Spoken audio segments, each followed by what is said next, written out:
So, there's been more info trickling out about Bungie and, from former employees about the details of the most recent layoffs.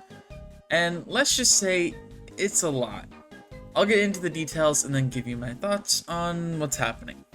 Alright, the project that was under the codename of Payback was in fact not Destiny 3.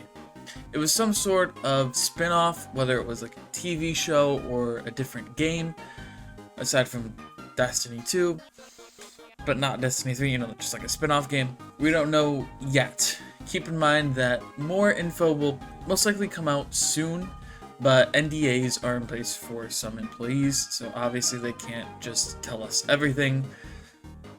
Also, they just lost their jobs, so give them some space unless you're just offering your condolences. Please. So, of course, I decided to record the video on August 1st, and even more details have come out now. Jason Schreier from Bloomberg did an article, and there's just some more details about what Payback was going to be.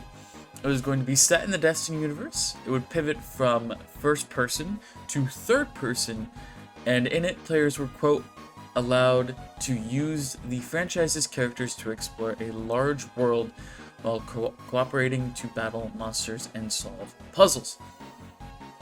So there's that. I don't know why there were resources being diverted to that and not a direct sequel or an expansion, whatever.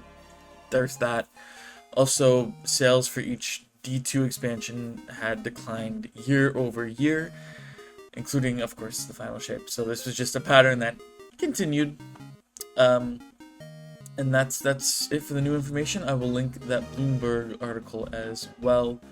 As there's some more information, but that is perhaps the most newsworthy. Yeah. Back to the details about Payback. It is suggested in a Game Post article that Luke Smith and Mark Noseworthy also left since the project wasn't going anywhere. They were heading Project Payback, and that's why they decided to leave. Paul Tassi heard that they just stepped down. A lot of people are saying that they got laid off as well. There's just so much going around. Just, be careful what you take for truth and what you gotta take everything with a grain of salt, essentially. Either way, it seems the veterans are no longer with the company. Furthermore, the final shape supposedly sold worse than Lightfall did, which is surprising considering the praise it got from everybody, from the community, from critics, and so on. Nonetheless, those are just reports. Hopefully someone will confirm that eventually. Supposedly, Destiny is being absorbed into Sony Interactive Entertainment. While this hasn't been confirmed as well, it just makes sense. Sony had bought Bungie, and the returns haven't been what they expected. So Sony is going to do as the contract with Bungie says and take over and try and salvage what Bungie has left with the final shape. And I believe there was some clause in the contract that if Bungie didn't meet a certain revenue threshold that this takeover would occur.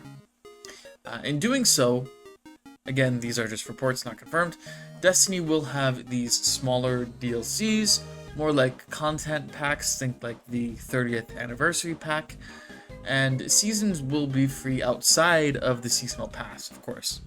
There will be 2 seasons and 2 content packs per year. All this info regarding the new seasonal or yearly model comes from a reliable leaker known as Liz.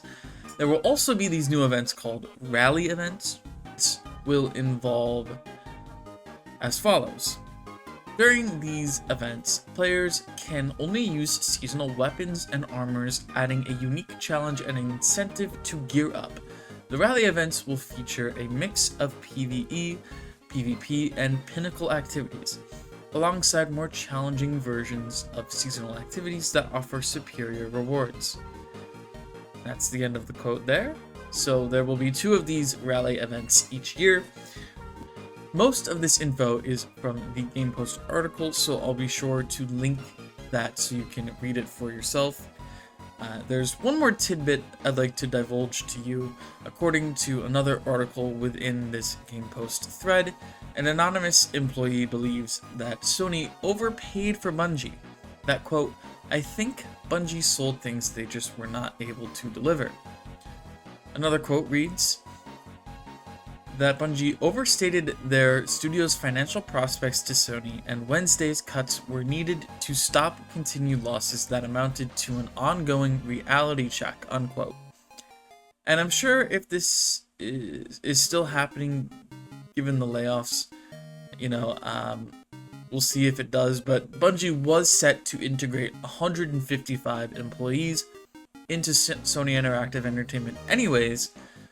That's also mentioned in this piece, but I'm unsure if that's still going on, given the layoffs.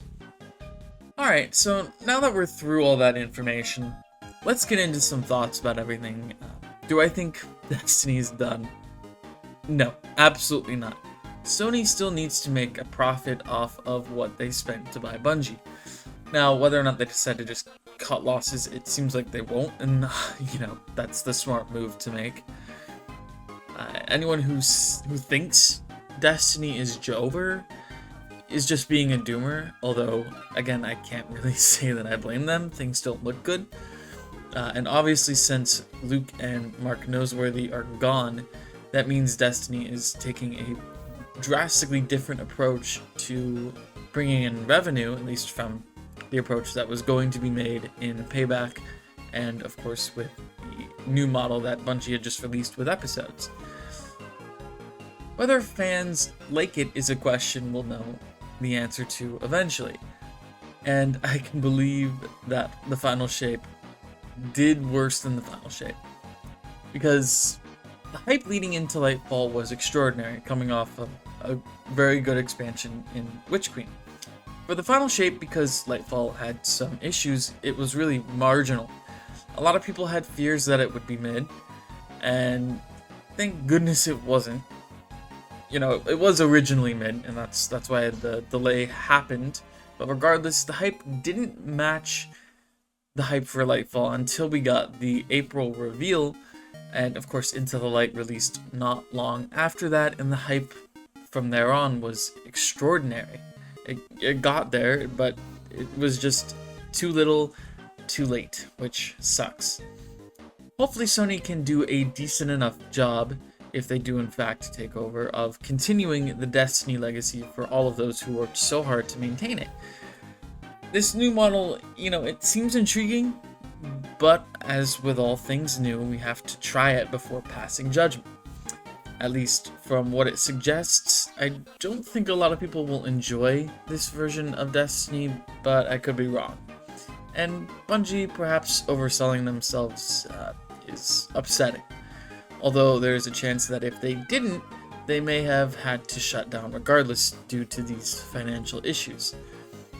I don't know, I'm not like a CFO or a CEO or anything. This is again just me spewing some thoughts at you. But I do think it's time for some change. Hopefully it's a good one. Watching, the ebbs and flows of this game, this franchise from the start has been a blessing and a curse. But, the classic, the friends that I made along the way, the experiences I've had, day one raids, all that stuff, they've been phenomenal.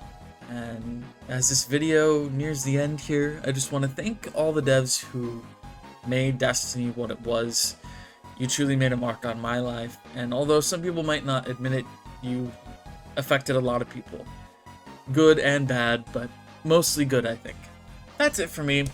Let me know your thoughts respectfully. Again, a lot of people just lost their jobs, so please be nice. Unless it's to a certain CEO we know. Anyways, I'll see you guys next time.